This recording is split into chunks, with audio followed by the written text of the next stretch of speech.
Here's the list of all the bachelors and bachelorettes for the auction. I see all my contacts are in. Why is there a question mark next to Frank's name? Well, we don't have his photo, so I wasn't sure whether or not to include him in the catalog. I thought he brought it in the last time he was here. I searched for it this morning, but he never gave us one. Huh. This auction is really important to Frank. Why would he forget this tiny detail? Well, he seemed in a hurry when he left Jane's office. He's a busy man. And I asked Jane, but she didn't know anything about any photo. Of course she didn't. I'm Jane Fairfax, and I have no information whatsoever about anything that may be of interest at all.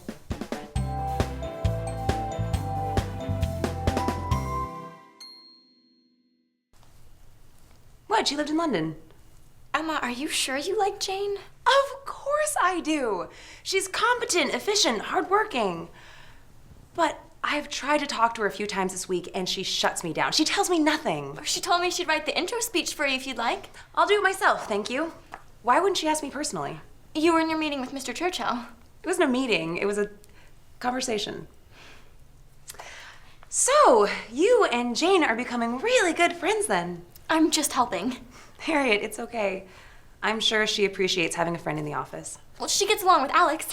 Alex is a good guy, but it's always good to have girlfriends.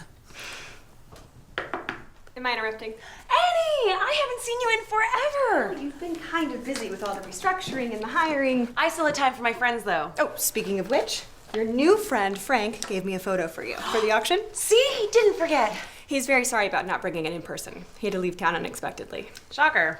Oh, will he be back for the auction? He will. Harriet, scan this and send it to the printing house. Oh, right away.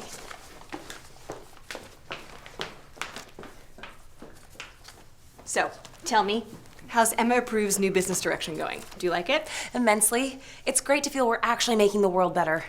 And how are you liking the new hire? I like Jane enough, but I feel like she likes everyone better than me. I'm sure that's not true. She spends all of her time with Alex going over boring, businessy stuff. No surprise there, I guess. Oh, so Alex and Jane are spending a lot of time together. Yes, it's their job. Speaking of, I didn't see Alex in his office when I came in. Oh, he's out to lunch with Jane.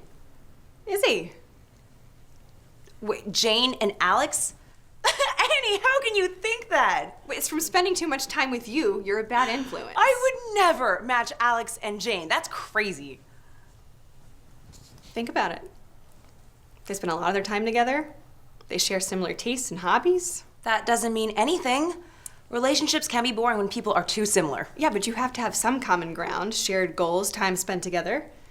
Isn't that what you write about in your blog? So I have an idea.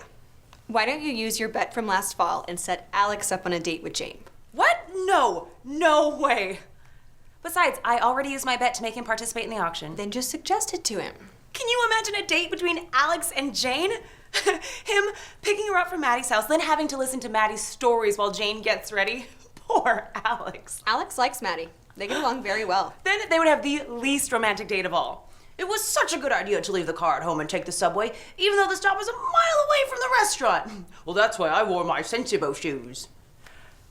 I'm still working on my Jane impression. Don't quit your day job. Besides, I'm not sure that Jane is entirely available at the moment. Oh, really? This is not gossiping. Oh, of course not. But last week, Jane got a new laptop, a very expensive laptop, and I think it's a gift from a secret admirer. But a laptop is not a very romantic gift. But it came with flowers. Flowers are romantic. But a laptop, which is more useful than when, say, coming to work. Well, maybe Jane's secret admirer knows how important her job is to her. Maybe Jane's secret admirer values efficiency as much as she does.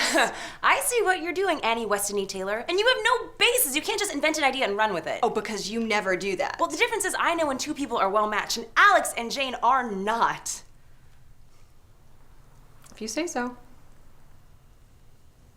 Don't hate the play, Emma, hate the game. What was that? I don't know. Ryan says it all the time. Clearly. But you're wrong, and I will prove it. Okay. You want to make another bet? Remember, I always win.